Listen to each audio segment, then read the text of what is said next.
பயங்கரமான வெயில் அடிக்குது, அனல் காத்து வீசுது, எப்படியா இந்த சம்மரை ஓட்டிட்டா போதும் அப்படின்னு வாழ்ந்துட்டு இருக்கிறோம் இல்லையா? உண்மையாவே இந்த ஹீட் வந்து கம்மி தான். வரக்கூடிய காலகட்டத்தில் இதை விட பல மடங்கு அதிகரிக்க போது. நீங்க ப்ரீவியஸா நீங்க கம்பேர் பண்ணி பார்த்தீங்கன்னா, பாஸ்ட் இயர்ஸ்லாம் எடுத்து பார்த்தீங்கன்னா, அந்த ரேஷியோ கொஞ்சம் கொஞ்சமா கூடிக்கிட்டே வருது. நம்ம பூமியில ஹீட் அப்படிங்கிறது அதிகமாயிட்டே வருது. இது எதனால நடக்குது? நம்ம கண்ட்ரோல் பண்ண முடியுமான்னு கேட்டீங்கன்னா, முதல்ல இந்த ஹீட் அதிகமானதுக்கு காரணமே நம்ம தான்.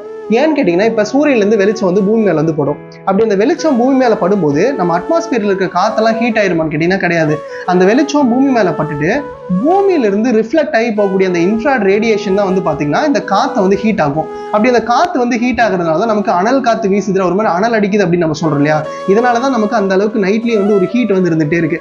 சரி, இந்த ஹீட் வந்து அதிகமாகிறதுக்கு என்ன காரணம் கேட்டீங்கன்னா, நம்ம அட்மாஸ்பியர்ல சில குறிப்பிட்ட கேசஸ் இருக்கும். அதனுடைய கான்சென்ட்ரேஷன் அதிகமாக அந்த ஹீட் ட்ராப்பிங் அப்படிங்கிறது நடக்கும். Carbon di oxide, methane, nitrous oxide போன்ற கேசஸ்லாம் வந்து கிரீன் ஹவுஸ் கேசஸ் அப்படின்னு சொல்லுவோம். இந்த கேசஸ்லாம் என்ன பண்ணுன்னா, பூமியில பட்டுற அந்த வெளிச்சம் வந்து பூமியில பட்டுட்டு பூமி வந்து ஹீட் ஆகி அந்த ஹீட்டான இன்ஃப்ராட் ரேடியேஷனை வெளியில விடும்போது அந்த கேசஸ் எல்லாமே வந்து பிடிச்சி வச்சுக்கும். அதனாலதான் இரவு நேரங்களில் நமக்கு ஒரு மாதிரி அனல் அடிக்கிற மாதிரி இருக்கு. ஸோ இந்த கேசஸ் அதிகமாக அந்த ஹீட்டை ட்ராப் பண்ற கெப்பாசிட்டியும் அதிகமாயிடும். சரி, இந்த கேஸ்லாம் எங்கிருந்து வருது அப்படின்னு கேட்டீங்கன்னா, ஃபர்ஸ்ட் பிரைமரி சோர்ஸ் வந்து பாத்தீங்கன்னா பெட்ரோல், நம்ம டீசல், கார் எல்லாம் ஓட்டுறோம் இல்லையா?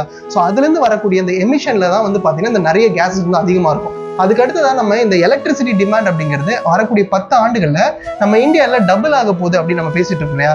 அப்படி எலக்ட்ரிசிட்டி டிமாண்ட் அதிகமாக நம்ம எப்படி எலக்ட்ரிசிட்டி ப்ரொடியூஸ் பண்றோம்னா, தெர்மல் பவர் பிளான்ட்ல இருந்து, அதாவது நிலக்கரியை எரிச்சு தான் நம்ம வந்து பயன்படுத்திட்டு இருக்கோம். அப்ப நிலக்கரியை எரிக்கும் போது உங்களுக்கு கார்பன் டை ஆக்சைடு அதிகமா வரும், மீத்தேன் அதிகமா வரும், நைட்ரஸ் ஆக்சைடு அதிகமா வரும்.